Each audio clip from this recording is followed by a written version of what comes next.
Donc, bonjour, je change un peu des drones et des véhicules et je passe directement vers l'utérus de la femme enceinte. Et donc, je m'appelle Mahmoud Hassan et je suis actuellement à l'université de Reykjavik. Je travaille sur la reconnaissance de la parole. Et donc, j'ai fait ma thèse en co-tutelle avec l'université de Reykjavik. Et donc, pour commencer, j'aimerais bien montrer ça. Et donc, là, c'est le personnage principal de la présentation. Donc, c'est une femme enceinte. Bon, désolé, mais c'est juste pour illustrer. Et le problème, c'est qu'elle doit être toujours prête pour l'accouchement. Le problème, qu'elle ne sait pas quand est-ce qu'elle va accoucher. Et donc, elle pense à ce que c'est dans 2 semaines, à ce que c'est dans 5 heures, à ce que c'est dans 5 semaines. Et donc, c'est ça le but de ma thèse, c'est de répondre à toutes ces questions. Donc, c'est la détection de l'accouchement et la prédiction de l'accouchement prématuré, donc la prédiction des risques de l'accouchement prématuré. Donc, c'est ça le but de la thèse, c'est répondre à toutes ces questions. Donc, on va voir la même dame à la fin, après la réponse. Donc là, un peu de chiffres. Donc, dans le dernier rapport de la Fédération européenne pour les nouveau-nés, donc, il y a des chiffres qui sont dangereux. Par exemple, en France, on a 800 000 nouveau-nés par an. Donc, à peu près 56 000 sont prématurés. Il y en a à peu près 10 000 morts, ce qui fait plus que les accidents des voitures. La plupart de ces morts, c'est à cause de l'accouchement prématuré. Et donc, on a un coût économique qui est énorme. Et donc, la question, il faut intervenir. Il faut intervenir à ce problème-là. Et donc, nous, on a décidé d'intervenir. Et donc, notre étude, c'est l'analyse de la propagation de l'activité électrique utérine pour la prédiction de l'accouchement prématuré. Donc, l'idée, c'est d'utiliser des signaux électromyogrammes de contraction utérine. Ça, ce n'est pas nouveau. Donc, l'originalité de notre travail, c'est pour la première fois, on analyse la propagation et pas l'excitabilité cellulaire. Donc, on utilise pour la même fois des multivoies. Donc, c'est des matrices 4 par 4 posées sur l'abdomen de la femme enceinte. Et donc, on recueillit les contractions utérines par cette matrice-là. Donc, un exemple des contractions. Donc, ça, c'est une contraction d'accouchement.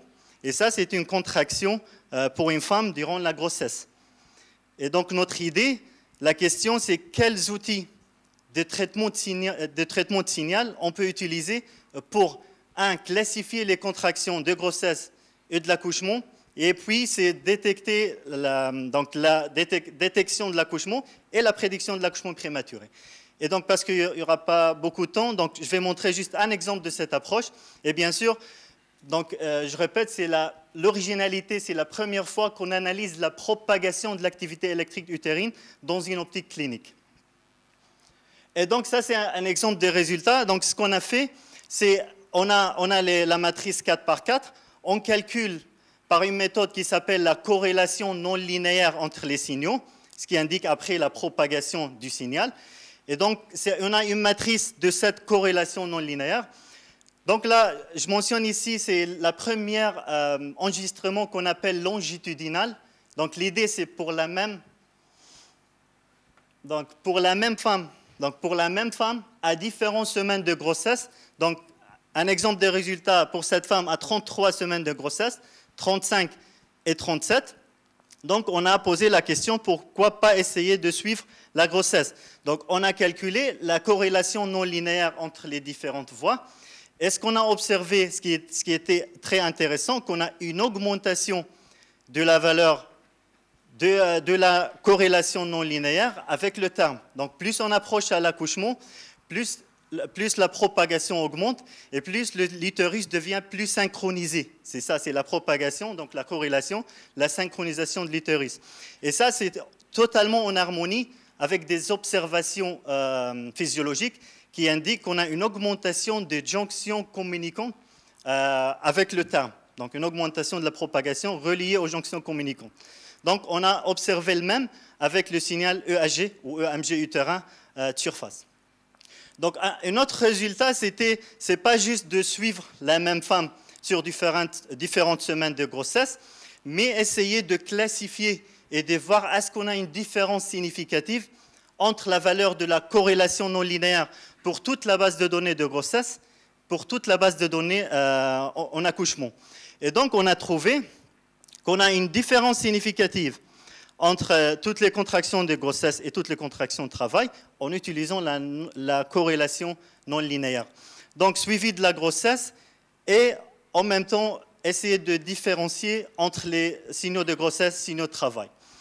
Et donc, pour penser après, pour penser à l'application clinique, donc ces résultats-là, on vient de soumettre dans un des plus grands journaux en application clinique.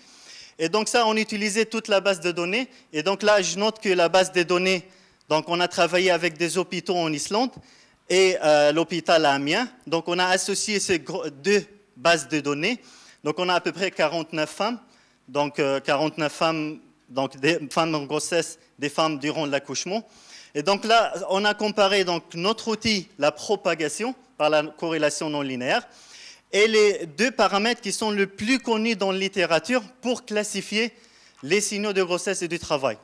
Et donc là, juste on peut voir l'air sous la courbe, on peut trouver que notre paramètre est le meilleur paramètre pour classifier ces deux types de contractions de grossesse et du travail.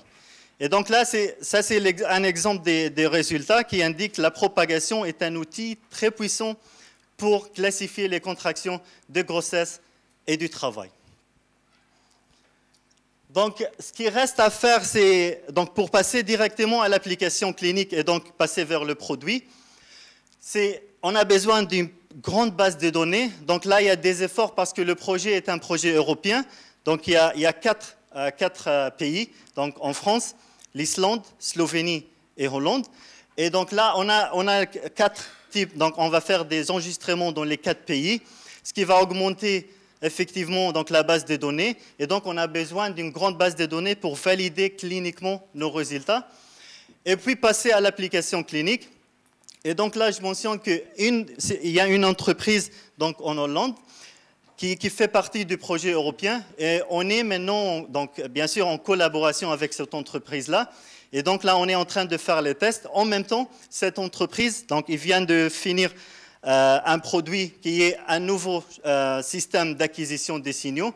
Et donc, on va passer en parallèle par ce système-là, augmenter la base de données et tester cliniquement et statistiquement donc la robustesse de notre outil, la propagation par la corrélation non linéaire.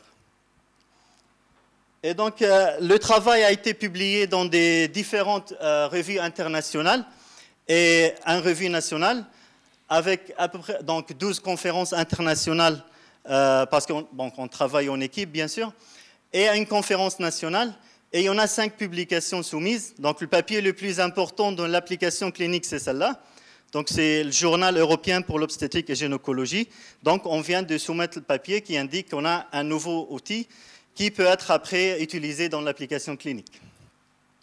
Donc, je fais un petit rappel, donc pour ne pas oublier que la thèse, c'est une thèse co-tutelle, donc c'est un double diplôme, ce qui m'a donné l'occasion de faire des allées et des visites en Islande, de faire des enregistrements en Islande, des enregistrements en France.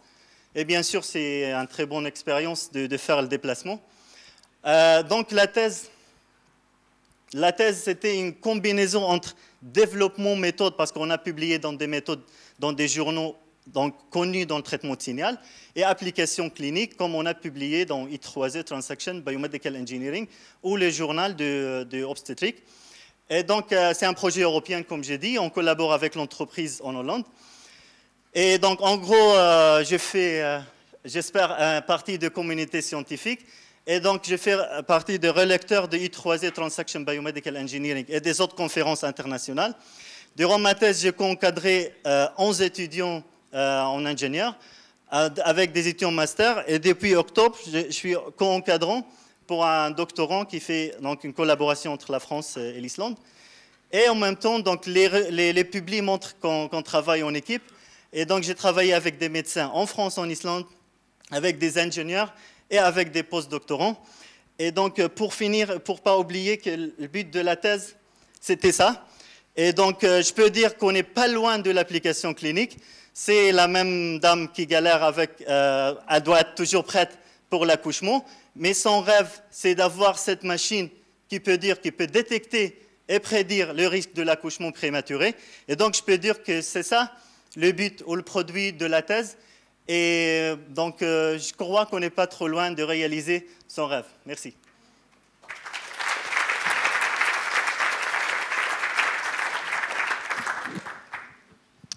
Question ?